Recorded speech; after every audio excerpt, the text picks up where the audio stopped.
old broad. She keeps you guessing. Hello, everyone. This is Angela, middle initial K, last name Durden, and this is The Constrained View.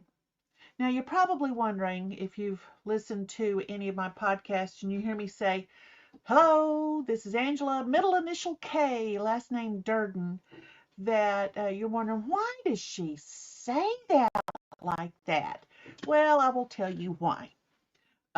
It's been some years back, but I live in the metro Atlanta, Georgia area, and there are a lot of Angela Durdens. I didn't realize that. And this was back when, well, it doesn't matter when. But one day, I went into a store, wrote a check, and the cashier, she gives me this, "We don't take checks from you" response, and handed my check back. And I said, whoa, whoa, whoa, hold up there, little girl. What do you mean from me? She said, your name is on the list. So she pulls out the list, and there it is, Angela Durden. I said, oh, well, does it say what account number or anything to identify Angela Durden? Well, how many Angela Durdens can there be? Well, I don't know. Let's find out. Well, come to find out, there was a bunch of Atlanta Angela Durdens there was 9 in the area where I lived. And one of them was giving us all a bad name by writing bad checks. So that's when I started adding my initial from my maiden name, Kell, K. Angela K. period Durden. And it's been a habit ever since.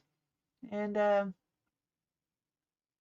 you go. So now, great, great, great thing that's been answered. You'll be able to get on with your life knowing that I had a good reason for using that. Of course,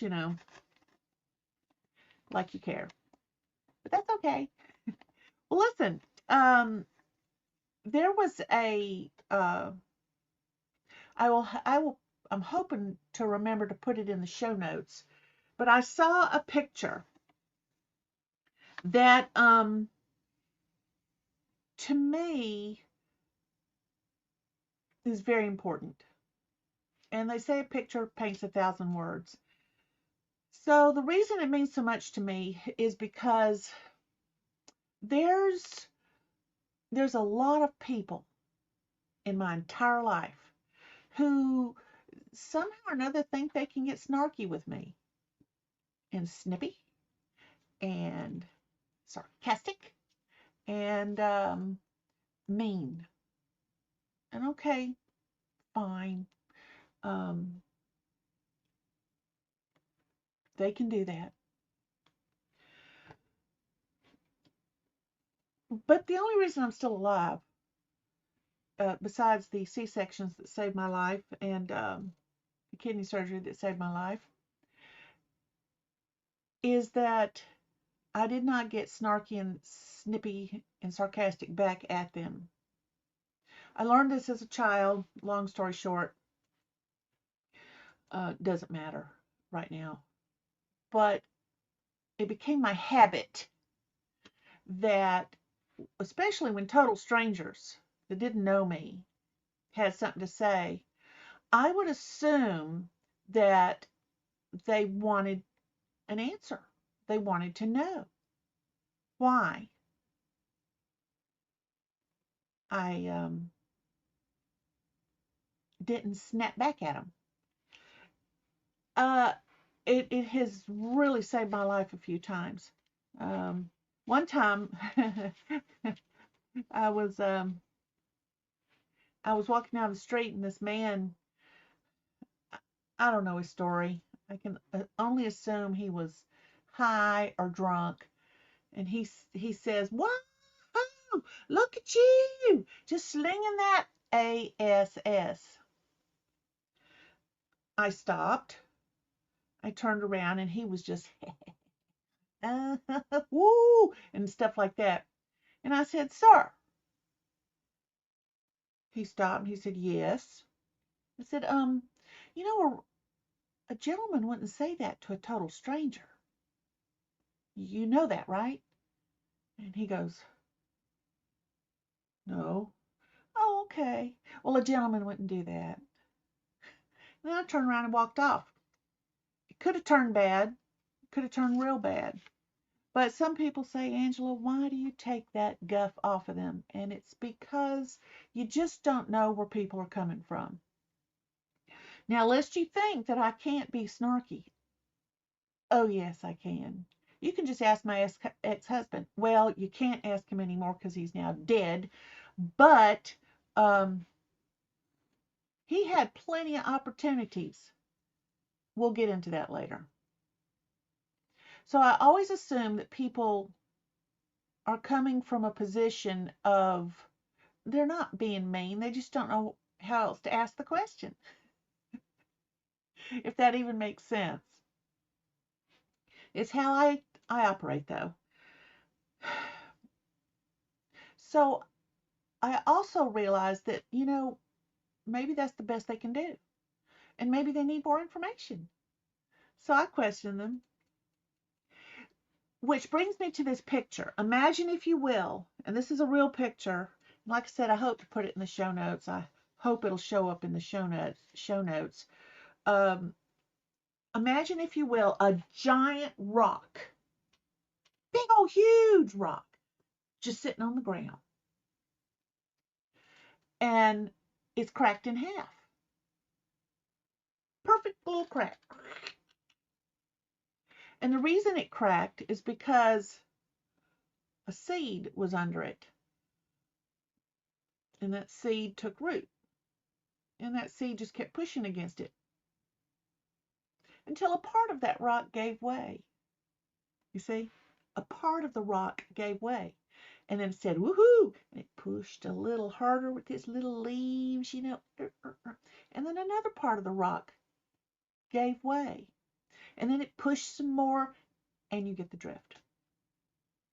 Now imagine this big, huge rock in your mind, and it's split in half, and there's a tree about this big around with lots of branches, and it's a healthy tree. That is the power of planting a seed. You never know where a seed will take root, and you never know how long it will take to take root. Some people, it takes a long time for a seed to take root.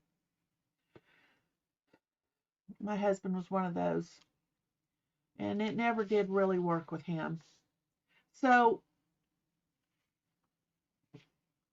I was that tree, and I just kept pushing, till finally I just had to divorce him because he didn't give. Unlike this big, huge, giant boulder that said, you know what, I'll give a little bit. But I'll tell you what I did to him one time. Oh, man, it was, you keep giving people opportunities, and you keep giving them opportunities, and you give them another one, and another, and another, and another. To understand where they can give a little, and they don't. One day, it had been going on for several hours. The hubby was completely wrong, and he knew it, and he knew that I knew. He knew it. Excuse me. This pollen.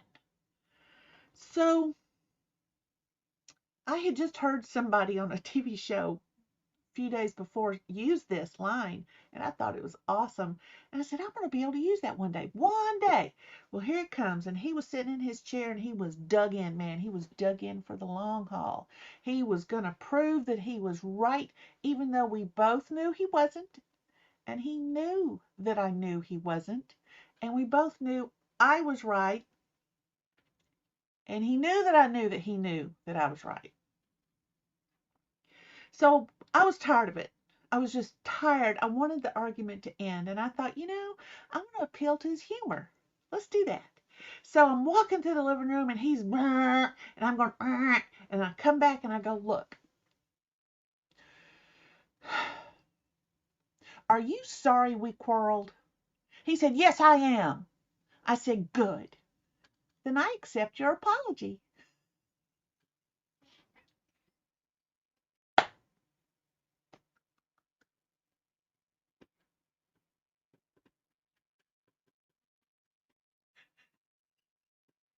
I can still see the look on his face. He goes, and sure enough, it was the humor that got him. And that argument was over. And we both knew that I won it because I was right and he was wrong. But suddenly it didn't matter anymore. I wish it had continued on like that, but I could never use it again because he tried using it on me. I said, I see it coming. That you can't use it on me. I've already used it on you. These things are only good once, unfortunately. But that was fun. Still, it pointed out, excuse me, that there was a time when I got tired of the constant bickering, and it was on both sides. And I finally said, "Look, I'm just not going to do this anymore. I can't do it anymore." This was when the youngest one was still a baby. It doesn't produce anything good because it's a snip, snip, snip, snip, snip thing, and I'm over it. So I stopped replying because he wouldn't talk, he wouldn't discuss. And I know there's a lot of women that say that about their men, and men are like that. But okay, fine. But at some point, if you're married, you're gonna have to figure it out, and it just never would get figured out with him. I don't know why, it doesn't matter. But what I learned about myself was that I didn't like it when people tried to trick me. I didn't like it when people tried to gaslight me. And it started back when I was a kid, of course, but there was this one point when my mother's mother, she used to come visit about every 2 years maybe. She was always off traveling, doing this, that, and the other. And I was 16 years old, I think. And she came, and she loved to play cards. She loved to play rummy. And my mother said, "You don't want to play with her." And I said, "Why not? Every other time she's come, we've played." She said, "Yeah, well, you're not going to like it now." I didn't understand what she meant. And Mom went about her business. Mom goes, "Nope, I'm not playing cards with you, Mother." And so I'll play. So me and my sister and my grandmother, who we called Gram, Gram, we're playing. And boom, boom, boom. And my sister and I also loved to play rummy. We loved it. She and I would play all the time. So we were looking forward to playing with our grandmother. And the rules kept changing. And the only time they changed was when Grandmama was losing. Finally, I said, "No, no, no, no, no. That we've already discussed that rule. Some rule, I forget. And we're playing. My sister and I, your granddaughters, are playing according to those rules. You're the one changing it." And she lied. She says, "I have not changed any rules." "Yes, you have." We both were, "Yep, yes, you have." And she says, "Well, this is the rule from now on." And I said, "No, you've already done that game 3 or 4 other times. So I'm not playing with you anymore." And my mother walks by and she's going, "Well, I had learned the lesson. I wish I'd learned it uh, better, but whatever." So with some people, you can plant a seed all day long, doesn't work. But then again, maybe it will much later in time. Um,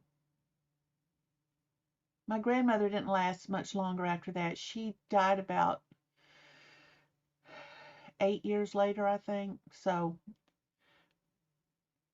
I couldn't do anything with her. But with my husband, the seed never planted. No amount of seeds planted ever worked. It was gaslighting, it was lying, and I kept quiet for a very, very long time. I would just say, okay, and I'd think, well, maybe one day a seed planted will grow and he'll change. Yeah, well, he never did. And so I'm always happy to answer people as if, because I have hope that there's a seed planted within them could grow. It's what God does for us. He does it for us every day. He has hope that seed of truth will take root in us and break through the hard shell that Satan puts it out on us. So I try to treat people like that. I do. Not perfect. I have screwed up. I admit it. But as a matter of habit, long-standing habit, it has stood me in good stead to always assume that their negative reaction is a request for more information. Unless I'm on the dance floor and they treat me bad, and then I tell them, please walk away. Because you can't talk when there's loud music. Know what I'm saying? Anyway, well, I'm going to say a goodbye and hope you have a good day. Bye.